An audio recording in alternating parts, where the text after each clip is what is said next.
অসমৰ প্ৰাথমিক বিদ্যালয় যি 100 জন ছাত্ৰ ছাত্ৰী আছে সেই স্কুলবিলাকত প্ৰধান শিক্ষকৰ পদ আমি সৃষ্টি কৰিছিলোঁ আৰু খুব কম সময়ৰ ভিতৰতে এই প্ৰধান শিক্ষক পদৰ নিযুক্তি হ'ব এইবাৰ আমি চিন্তা কৰিছোঁ যে 50 জন থকা প্ৰাথমিক বিদ্যালয়সমূহতো 50 জন ছাত্ৰ ছাত্ৰী থকা প্ৰাথমিক বিদ্যালয়সমূহতো আমি প্ৰধান শিক্ষকৰ পদ সৃষ্টি কৰিব পাৰোঁ নেকি এই বিষয়ে আমি কেবিনেটত ডিব্ৰুগড়ত আলোচনা কৰিম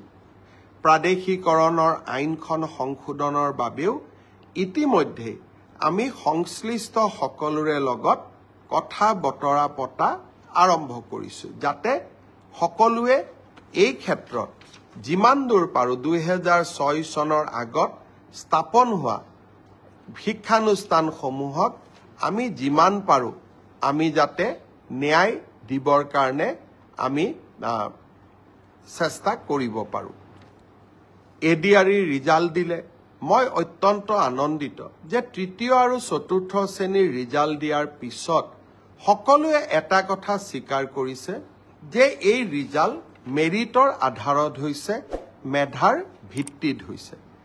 আৰু সঁচাকৈ চৰকাৰী চাকৰি আমি মেধাৰ ভিত্তিত দিয়াৰ বাবে প্ৰতিশ্ৰুতিবদ্ধ এতিয়া কোনোবাই মোক কৈছে মামা কাট অফ নম্বৰ বহুত হ'ল কাট অফ নম্বৰটো চৰকাৰে নিয়ন্ত্ৰণ নকৰে যদি 3000 পোষ্ট থাকে আমি 2 জন কৰি বা 3 জন কৰি উত্তীৰ্ণ প্ৰাৰ্থীক মাতো 3000 পূৰণ 2 3000 পূৰণ 3 9000 মেৰিট মতে 9000 নম্বৰটো আহি যোৱাৰ লগে লগে 9000 নম্বৰ লাভ কৰা ব্যক্তিজনৰ যিটো নম্বৰ সেইটোৱে কাট অফলৈকে ৰূপান্তৰিত হয় কাট অফ কোনেও বনাই নিদিয়ে কাট অফ ছাত্ৰ ছাত্ৰীসকলৰ পৰীক্ষাৰ ফলাফলে নিৰ্ণয় কৰে কোনোবাই যদি ভাবে যে কাট অফ বেছি হৈছে তাৰ মানে ইয়াকে বুজাব পাৰি যে সঁচাকৈয়ে এইবাৰ পৰীক্ষাৰ ফলাফল যোৱাবাৰতকৈ ভাল হৈছে অসম পুলিচৰো দ্বিতীয় কাট অফ নোলায় কিন্তু বছৰটোৰ শেষৰ ফালে আমি আকৌ নতুন অসম পুলিচত খালী হৈ থকা পোষ্টসমূহ আমি এডভাৰটাইজ কৰিম কোনোবাই যদি পোৱা নাই হতাশ হ'ব নালাগে দৌৰৰ প্ৰেক্টিচ অব্যাহত ৰাখিব লাগে এডিআৰি পৰীক্ষাৰ প্ৰসংগতে মই উল্লেখ কৰিব খুজিছোঁ যে এডিআৰিৰ চতুৰ্থ বৰ্গৰ পৰীক্ষাৰ বাবে এতিয়া এটা অৰেল টেষ্ট হ'ব এই অৰেল টেষ্ট আমি জুন মাহত অনুষ্ঠিত কৰিম লগে লগে এডিআৰিৰ তৃতীয় বৰ্ষৰ পাছ কৰা ছাত্ৰ ছাত্ৰীসকল বা যুৱক যুৱতীসকলৰ বাবে এটা স্কিল টেষ্ট হ'ব সেই স্কিল টেষ্টটো আমি অহা জুন মাহত আমি আৰম্ভ কৰিম আমাৰ লক্ষ্য হৈছে যাতে এডিআৰিৰ নিযুক্তিও আমি 10 অক্টোবৰত দিব পাৰোঁ আৰু নৱেম্বৰ ডিচেম্বৰ জানুৱাৰীৰ ভিতৰত এডিআৰিৰ নতুন এডভাৰটাইজমেণ্টটো আমি যাতে দিব পাৰোঁ অৰ্থাৎ আমি আমাৰ যুৱক যুৱতীসকলৰ মাজত আশাৰ বন্তি গছি আমি জ্বলাই ৰাখিব খুজিছোঁ এতিয়া মই ফেচবুক লাইভতে পাই আছোঁ পিজিটি ৰিজাল্ট কেতিয়া দিব গ্ৰেজুৱেট টিচাৰৰ ৰিজাল্ট কেতিয়া দিব মই হ'ব খোজা শিক্ষকসকলক এটা অনুৰোধ কৰিম যে আপোনালোকে যদি ধৈৰ্য যদি আপোনালোকৰ নাথাকে তেতিয়াহ'লে আপোনালোকে শিক্ষক হৈ ছাত্ৰ ছাত্ৰীসকলক ধৈৰ্য নিয়মানুৱৰ্তিতা শৃংখলাবদ্ধতা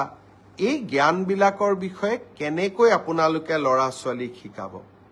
মই আপোনালোক যি ধৰণে উদ্গ্ৰীৱ হৈ আছে মোৰ চিন্তা সিমানেই বাঢ়ি গৈ আছে যে আপোনালোকে একোজন প্ৰকৃত শিক্ষক হ'ব পাৰিবনে নাই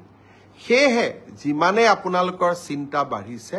নিযুক্তিৰ তাৰিখো মই 15 দিনকৈ আগুৱাই লৈ গৈ আছোঁ যাতে আপোনালোকৰো এটা ধৈৰ্যৰ পৰীক্ষা আমি ল'ব পাৰোঁ তথাপিতো আপোনালোকে যেটো সুধি থাকে সেই কাৰণে মই উত্তৰ দিব খুজিছোঁ মে মাহৰ প্ৰথম সপ্তাহত পোষ্ট গ্ৰেজুৱেট আৰু গ্ৰেজুৱেট টিচাৰ যি ৯,০৭৫টা পদৰ গ্ৰেজুৱেট টিচাৰৰ নিযুক্তি পৰীক্ষা হৈছিল তাৰ ফলাফল সেবাই ঘোষণা কৰিব কিন্তু তাৰ পিছত আপোনালোকৰ ডকুমেণ্ট ভেৰিফিকেশ্যন হ'ব আৰু ফাইনেল নিযুক্তি 10 অক্টোবৰত হ'ব আৰু 10 অক্টোবৰলৈ আপোনালোকে ধৈৰ্য ধৰিবই লাগিব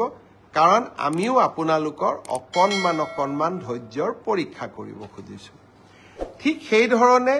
যিসকল শিক্ষকে মোক সুধি আছে ৫,৫৫০ৰ লিষ্ট কেতিয়া দিব আপোনালোককো মই জনাব খুজিছো যে এপ্ৰিল মাহৰ ভিতৰত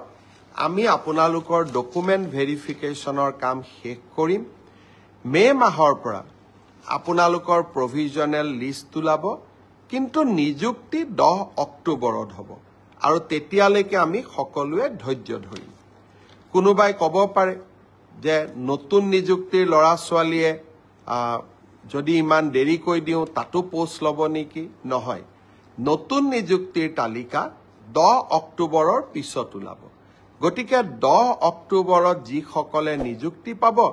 তেওঁলোকে স্বাভাৱিকভাৱে নতুন নিযুক্তিত এলপিৰ শিক্ষক এলপিত অৱতীৰ্ণ হ'ব নোৱাৰিব কিন্তু তেখেতসকলে ইউপিৰ পৰীক্ষাত বা আপাৰ প্ৰাইমেৰীৰ মেৰিট লিষ্টত তেওঁলোকৰ নাম ডেফিনেটলি অন্তৰ্ভুক্ত হ'ব পাৰে গতিকে মই সকলোকে ধৈৰ্য ধৰিব ক'লো গ্ৰেজুৱেট আৰু পোষ্ট গ্ৰেজুৱেট টিচাৰৰ ৰিজাল্ট মে মাহত কিন্তু আফটাৰ ডকুমেণ্ট ভেৰিফিকেশ্যন নিযুক্তি 10 অক্টোবৰত তেনেকৈ এলপি এমিৰ ৫,৫৫০ৰো ডকুমেণ্ট ভেৰিফিকেশ্যনৰ কাম এপ্ৰিল মাহত আমি সমাপ্ত কৰিম মাৰ্চ মাহৰ পৰা প্ৰভিজনেল লিষ্ট ওলাব কিন্তু নিযুক্তি 10 অক্টোবৰত হ'ব হয় ছাৰ বাইদেউসকল মুখ্যমন্ত্ৰী ডাঙৰীয়াৰ ঘোষণাৰ পৰা আপোনালোকে নিশ্চয় জানিব পাৰিলে যে ৰাজ্য চৰকাৰৰ যিসমূহ নিম্ন প্ৰাথমিক বিদ্যালয়ত 50জনকৈ ছাত্ৰ ছাত্ৰী আছে তেনে প্ৰতিখন বিদ্যালয়তে অসম চৰকাৰে প্ৰধান শিক্ষকৰ পদ সৃষ্টি কৰিব বুলি মুখ্যমন্ত্ৰী ডাঙৰীয়াই ঘোষণা কৰিছে লগতে ৰাজ্য চৰকাৰে শেহতীয়াকৈ